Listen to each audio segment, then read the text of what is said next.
Ladies and gentlemen, if you're able, please may you stand.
Please be seated.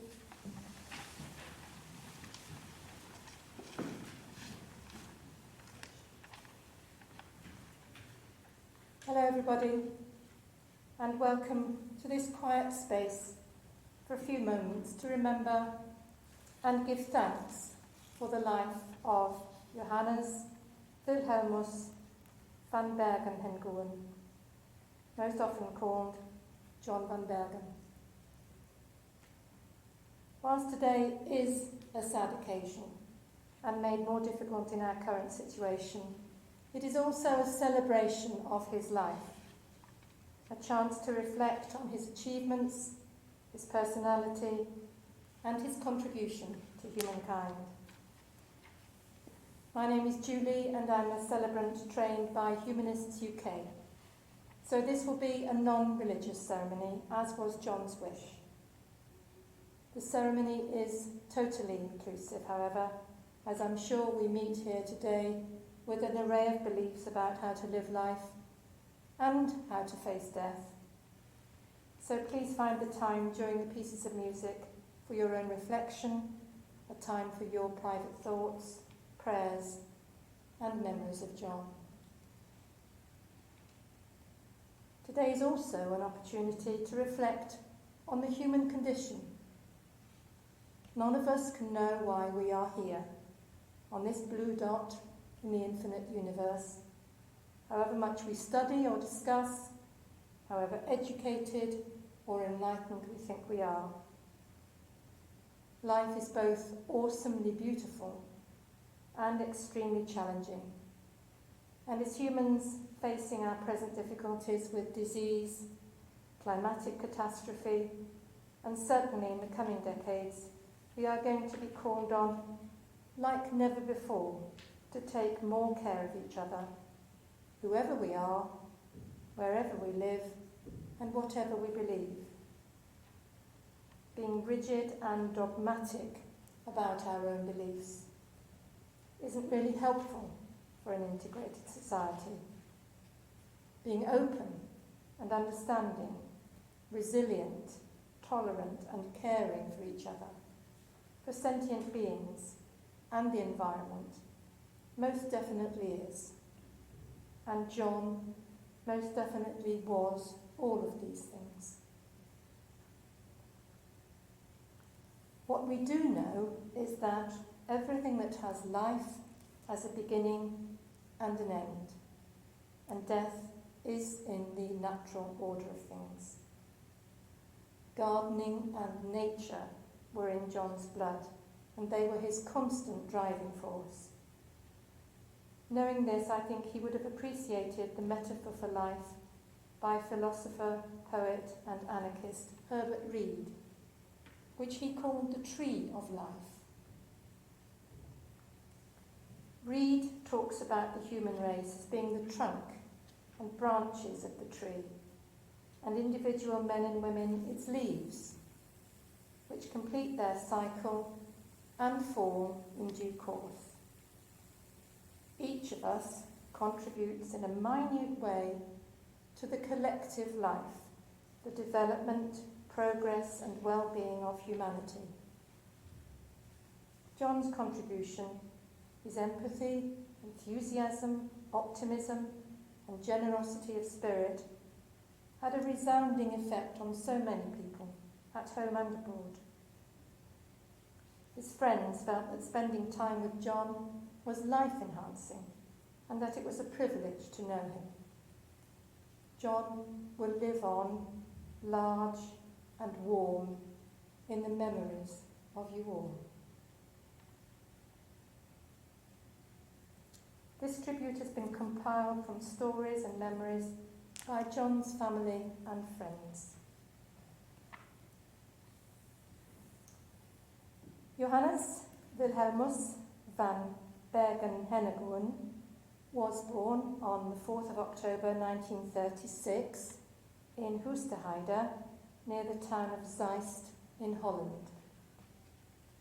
His father was Cornelius and his mother Wilhelmina Giechtenbeek, and his siblings are Seis, Magda, Toon and Victor. Their father established an herbaceous plant nursery in Oosterheide, where the family lived and worked, and Toon and his family still run this. The nursery is situated 2 kilometres from the airbase at Soesterberg.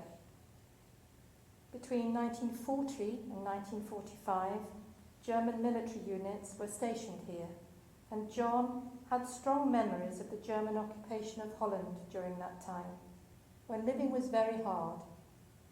Food shortages were prevalent, and people were always hungry.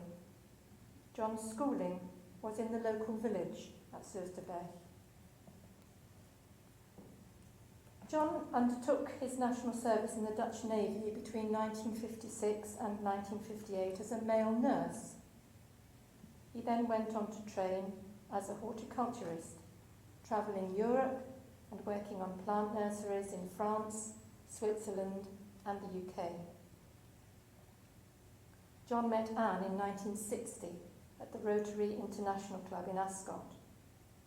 The club was for young foreign visitors to help them find friends in a new country, but they allowed a quarter of the members to be British nationals. John and Anne dated for 6 months, but he had to return to Holland when his visa ran out. After a year of writing, John returned to England to work in rugby, and he visited Anne at weekends. He was able to transfer his visa to a nursery near Ascot, all the time looking for a plot of land for his own enterprise. One day he visited Crescent Nurseries in Sunninghill to buy flowers, and Mrs. Berry, the owner, told him that she was trying to sell her flower shop and greenhouses. This opportunity greatly interested John, and after weeks of conversation, a plan was agreed. At the end of 1962, John and Anne got engaged, and together they bought the property and business at 72 High Street, Sunninghill in Berkshire. Anne and John moved into the flat above the shop. Jean, Mrs. Berry's sister, trained Anne as a florist, while John concentrated on running the business and planning the expansion, with lots of innovative ideas. John and Anne were married in South Ascot on the 6th of July 1963. Sonia was born in October 1966, and shortly afterwards they moved from the flat down the road to Savannah, King's Road, a new house in Sunninghill Village. A couple of years later, Tony was born in June 1968, and John had become a British subject in February 1967. John went on to run his business until the late 1980s. During this time, he took on the Sunningdale Park Market Gardens, which acted as a hub for his landscaping and rent-a-plant business. John was in fact an innovator in the 70s with this type of renting business, offering plants to offices and hotels for a weekly rental fee. John's brother Sace recalls John's business being responsible in the 70s for providing fresh flowers and landscaping services to Heathrow for several years. The children remember their dad as a proud Dutchman, a horticulturist at heart, a gardener of trees, shrubs and flowers, but not so keen on growing vegetables. They were always going out on day trips at the weekends to stately homes and walks in places like the River Thames towpath or Windsor Great Park. Family holidays were camping and caravanning in Devon and Cornwall. They also had holidays abroad in France, Tenerife, and trips to Holland to visit relatives. John and Anne's marriage ended in 1988 after 25 years. At this point, John moved to the Bothy in Sunningdale at the nursery, and this is where he got his faithful friend Sam, the Golden Labrador. A bundle of fun and energy, Sam stayed with John for many years. In addition to running his own companies, John was president of the BRFA, the British Retail Florists Association, and spoke at international conferences. He was also a member of the Round Table in Ascot, progressing with age to the Rotary. John's good friend Peter Izard remembers John as a keen Rotarian. He joined East Hampstead Rotary Club when it was formed in 1981. He was a chairman of various committees over the years and was awarded the Paul Harris Fellowship for extra services to Rotary. He was involved in many Rotary projects and fundraising initiatives, including the hugely successful Auto Sunday that was the major annual event every summer in Bracknell in Berkshire. John helped to set up the Crowthorne Rotary Club as a member of the Extension Committee and was District International Chairman. In this role, he formed links with the Hungarian Rotary Club, organising trips overseas to visit this sister club and other clubs in Holland. He promoted the first female Rotary Club president when the Abingdon Club was formed. Peter will always remember John as the ideas man in trying to modernise Rotary. He was not always realistic, but always very enthusiastic.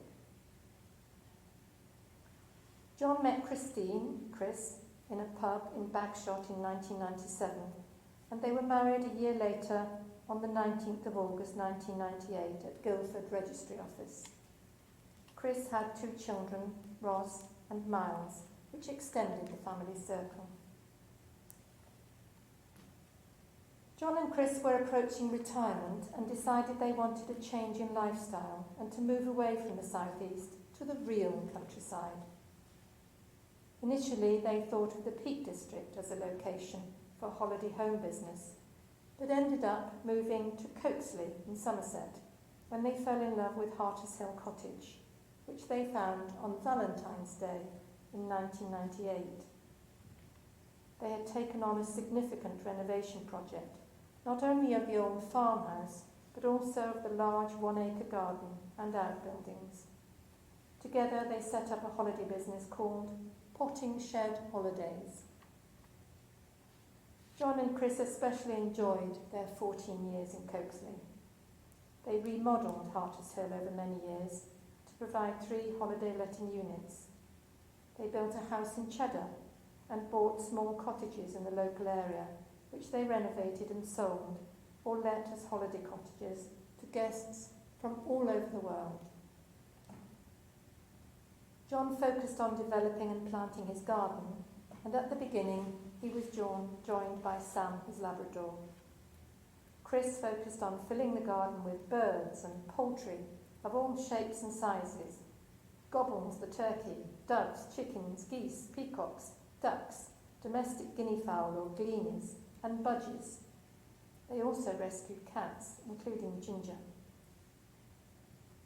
During this time, John and Chris had several holidays in New Zealand, which Miles and Karen now called home. They also went to Costa Rica, Borneo, and China.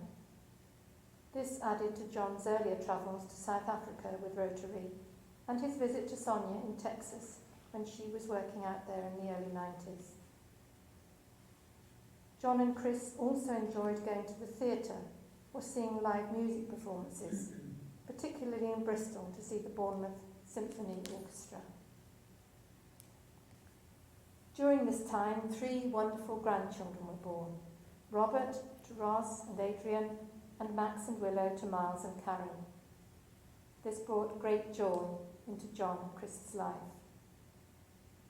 Sadly, Chris died in 2012 after a long illness, and John carried on at Hartis Hill on his own. A great friendship had developed while John and Chris ran potting shed holidays with Peter Smith and his wife Hazel from Canada. Peter and Hazel started to come to stay in Somerset for 3 weeks in May and June, and 3 weeks for Christmas and New Year, every year between 2005 and 2016. They initially rented a news cottage at Lawn Place in Wells, staying there 3 times, and then went on to stay in Spider's End at Hartis Hill. Many nights were spent chatting around the kitchen table, sharing stories. Peter remembers John always having ideas for how to improve things. He would tell Peter stories about the war and how the Canadians had dropped bombs on Zersterberg Airport, right next door to where John grew up. John and Peter remained good friends until the end, with Peter phoning John 2 or 3 times a week to encourage him to hold on and keep going. This friendship was a great comfort to John, and we know Peter is missing these regular conversations. John was always a busy man in body and mind. Following Chris's death, he became a member of the U3A, firstly in Wells, joining in 2013. He was a member of many groups, a keen debater, an avid reader, always had multiple books on the go. In addition, he was a member of the RHS and the National Trust, and he visited many gardens and many properties. John was a particular fan of Aldre Rieu, and you would regularly hear his classical music being played loudly in his car or his home. 2 of Rieu's pieces are heard today. John met Patricia, Trish, a Swedish national living in Cheddar, through the U3A, and they went on to become close friends and companions.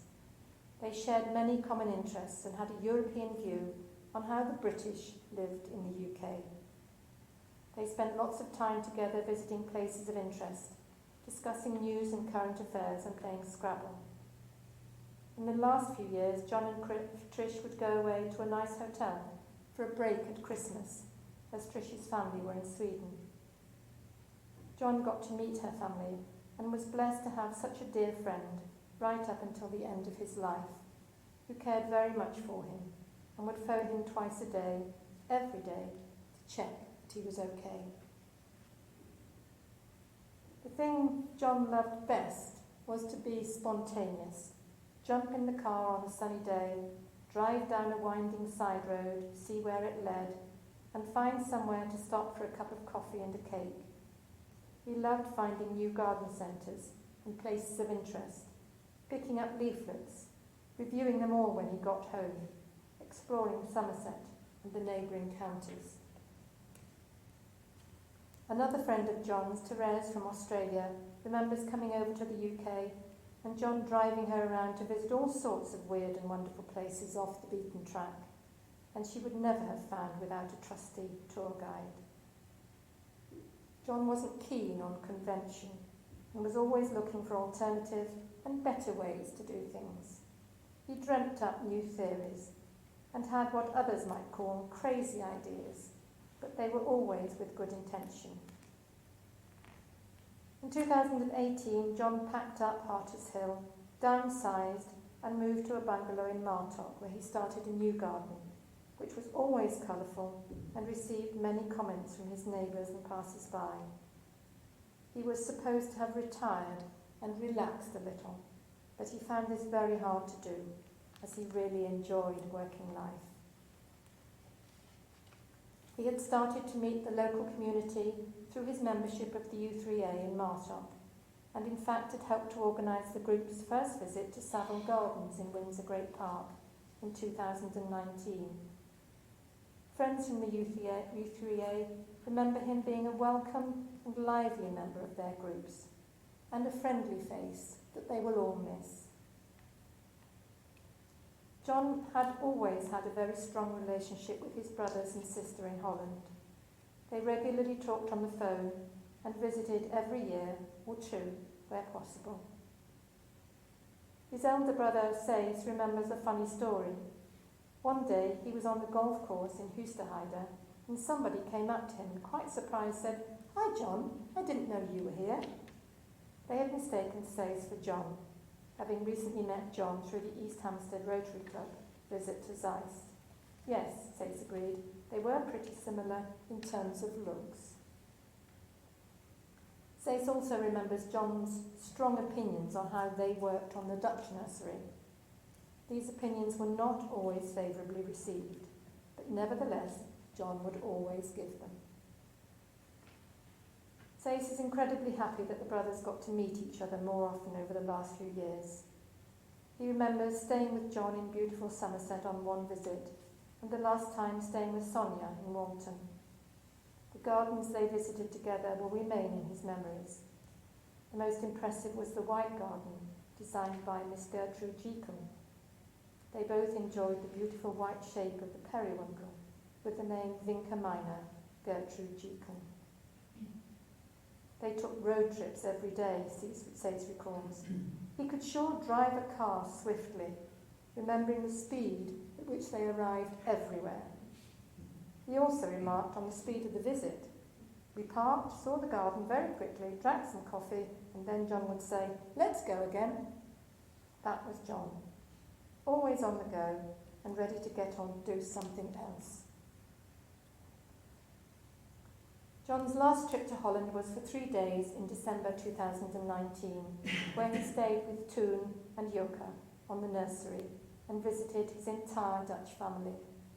He didn't know then that it would be the last time. He leaves behind all his brothers and sister, his 12 nephews and nieces, and many great-nephews and nieces in Holland, and also many cousins in Holland from his parents' siblings. Following a quadruple heart bypass in November 2007, John's cardiologist had given John a life expectancy of between 10 and 15 years. John managed to have 13 years, but he packed such a lot into that time that the actual time span was irrelevant. Following a fall at home in April 2020, John suffered one medical problem after another and had been in hospital 4 or 5 times during the year. It certainly wasn't what he had wanted for the end of his life. He had many plans for things he still wanted to do, but his heart just couldn't keep up anymore. He will be sadly missed by all his family and friends.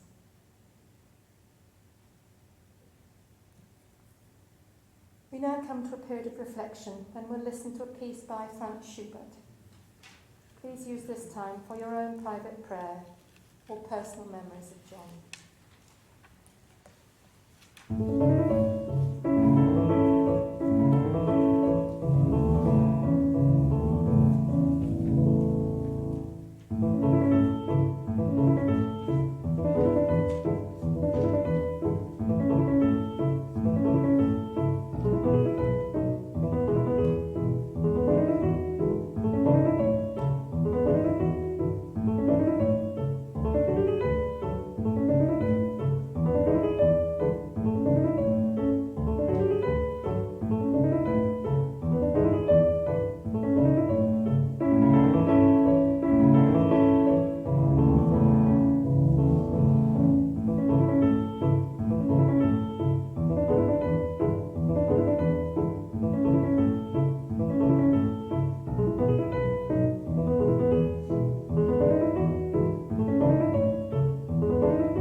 Trish cannot be here for health reasons, but she wrote the following poem, and John's daughter Sonia will read it.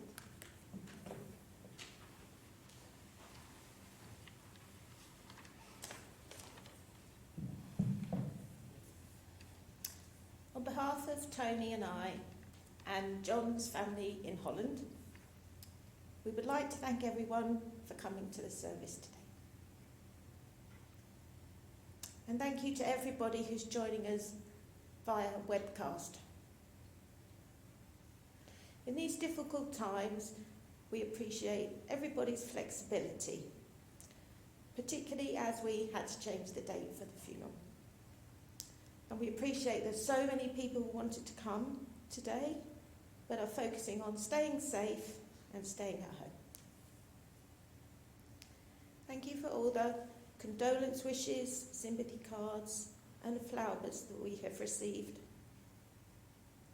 And thank you also for any donations that anyone has made to St Margaret's Hospice as they helped Dad in the last few months of his life. We also appreciate all the funeral tributes and flowers that have been sent to the crematorium today. They certainly brighten this January day.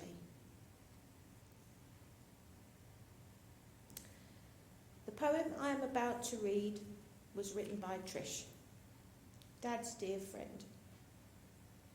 Trish wrote many poems over the years and would regularly send them to John to cheer his day via an email. Trish wrote this poem the week before last, so unfortunately Dad didn't get to read it. We hope you enjoy it.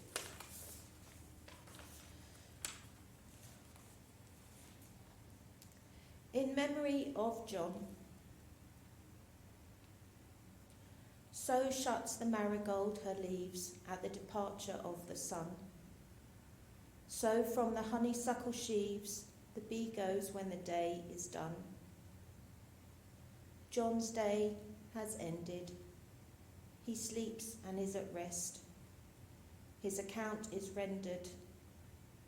We remember him at his best.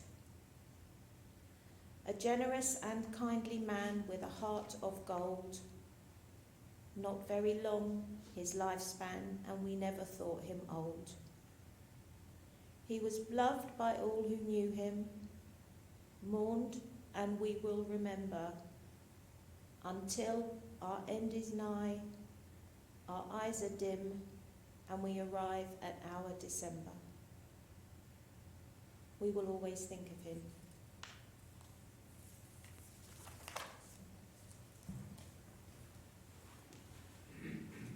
Thank you so much, Anton.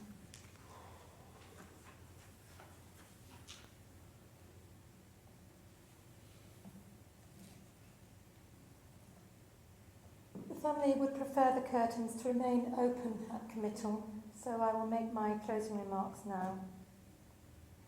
If you haven't already made donations and would like to, as Sonia said, to St Margaret's Hospice, they could be sent to Philip Peppard, the funeral directors in Langport. We will finish with a compilation of marches by John's favourite musician, André Rieu. Please exit into the courtyard, maintaining social distancing and retaining your masks. I will say goodbye to you all now and wish you all the very best in the future. Would you please stand if it's comfortable to do so?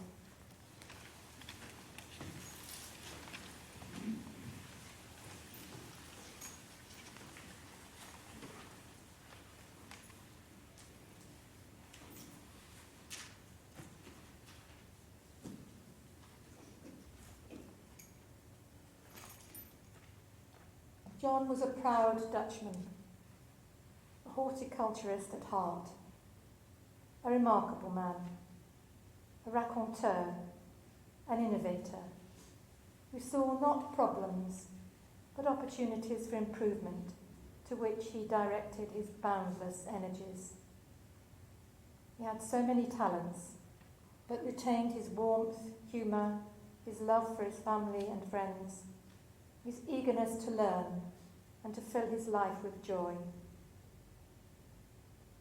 with sadness at his loss, but with great appreciation for his life and for all he gave to others. We commit the body of Johannes, Wilhelmus van Bergenhenegouwen to its natural end, back to the earth which sustains and regenerates all life. We rejoice that John has lived. We are glad that we saw his face. We took delight in his friendship. We treasure that we walked life with him. We cherish the memory of his words, his achievements, his character, his qualities. With love, we leave him in peace. With respect, we bid him farewell.